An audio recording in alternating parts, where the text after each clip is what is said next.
Saya mau nanya Mas, yang dimaksud Quran berjalan tuh bukan buku yang berjalan kan? Dan Rasulullah nggak pernah Material baca Quran. buku untuk mengerti Quran, betul nggak? Kalau mushaf Quran kan adanya di zaman Utsman ya, kalau nggak salah ya. Nah, berarti kalau Mushaf kita tahu Utsmani. bahwa bedain dulu mana Quran dan mana mushaf Quran gitu. Betul. Oke, artinya apa? Maaf ya, Nabi Muhammad itu nggak pernah ngelihat buku Quran, by the way. Nabi Muhammad tuh nggak pernah ngelihat bentuknya Quran, makanya setiap Quran nggak Betul. ada direvisi oleh Muhammad SAW, nggak ada kan? Betul nggak? Betul.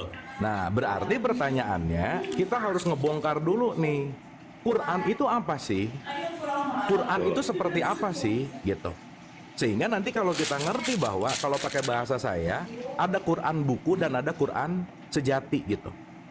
Sehingga kalau kita bicara dalam Quran sejati itu sebetulnya bukan yang ada di buku itu aja, bukan. Quran yang tertulis itu cuma 0,1% dari Quran keseluruhan.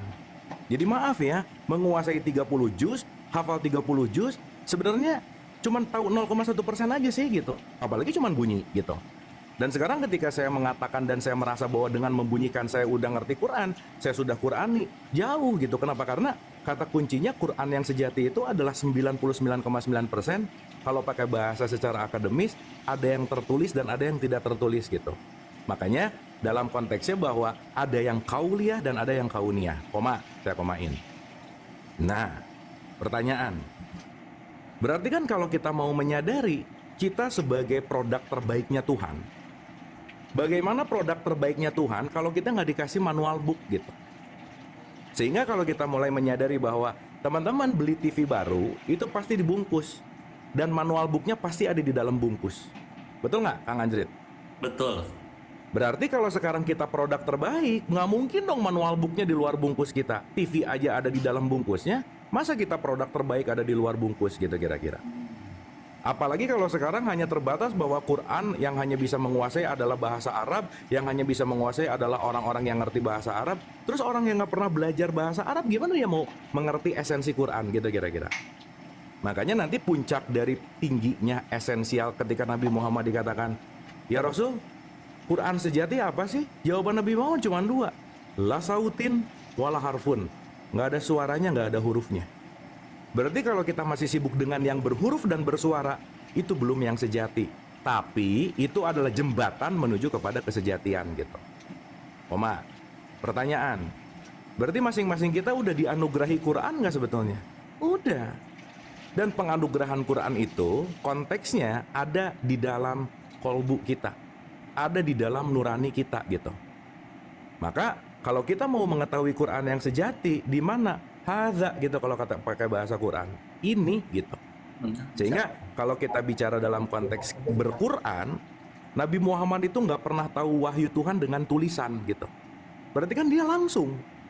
Makanya ketika Nabi Muhammad dikatakan seorang rasul yang tidak perlu tulisan untuk mengenal Tuhan. Nah, digosipin sekarang Nabi Muhammad nggak bisa baca gitu. Sebetulnya bukan nggak bisa baca, ummi itu dia tidak membutuhkan kitab, gitulah kira-kira.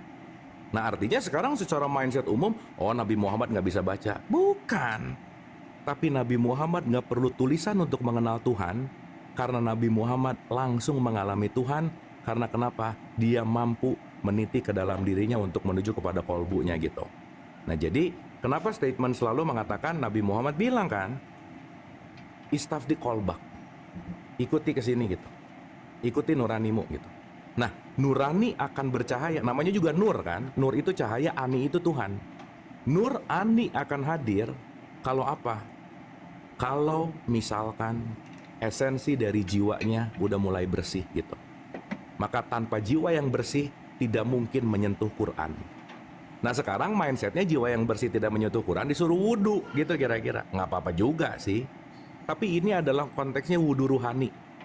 Mewudukan apa? Pendengaran kita diwudukan, penglihatan kita diwudukan, ucapan kita diwudukan, perilaku tangan kita diwudukan, langkah kita diwudukan. Ketika wudhu jiwa itu terjadi, maka kita bisa menyentuh yang suci yang namanya Quran sejati itu gitu. Nah, jadi kata kuncinya ketika kita mulai membersihkan jiwa kita dalam tanda petik, ketika kita mulai mengupgrade kolbu kebersihan jiwa kita, pelan-pelan akan menyentuh konteks yang namanya Quran sejati gitu. Nah, jadi kalau Aisyah bilang bahwa Nabi Muhammad adalah Quran berjalan, ya wajar. Kenapa? Karena Nabi Muhammad selalu membersihkan jiwanya dengan tidak membenci, dengan tidak merendahkan, dan dia selalu hadir dalam konteks yang namanya welas asih atau rahman dan rahim gitu. Saya rasa gitu, Mas. Wabillahi taufik wal hidayah. Udah Mas ya, saya pusing Mas.